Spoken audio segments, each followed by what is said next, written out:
Panginoon, dahil ngayong araw na ito ay sineselebrate namin ang ika-4 na taon ng aming pakikipagkaibigan, ang anniversary, Panginoon, ng Happy Births.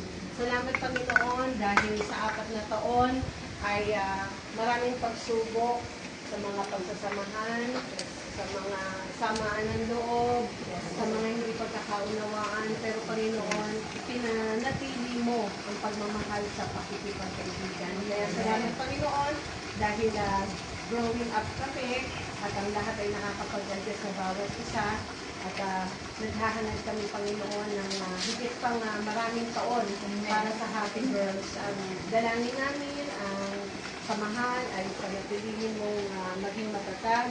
At ito rin, Panginoon, ay magamit mo para sa iyong gawain, higit sa lahat, para sa paglilingkod dito sa aming mahal na barangay. Dahil dito kami nabuo, dito nabuo ang grupo ng Zumba Ladies at ang grupo ng Happy Girls. Kaya, Panginoon, patuloy mong pagpalaan ng bawat isa, patuloy na bigyan kami ng mga pusong maunawain, ng pusong mapagmahal, ng pusong mapagmalasakit, ng pusong mapaglingkod, Panginoon. We pray that you bless each one of us, ang bawat pamilya na meron kami, ay patuloy mong pagpalain.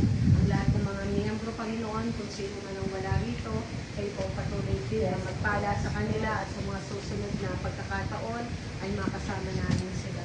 Panginoon, sa iyo namin tinatagubilan ang lahat, patuloy ang aming pasasalamat sa iyo dahil tunay na napakadakila mo, Ama, na ikaw ang patuloy na nagpapala, nagbibigay ng kalakasan sa bawat isa sa amin.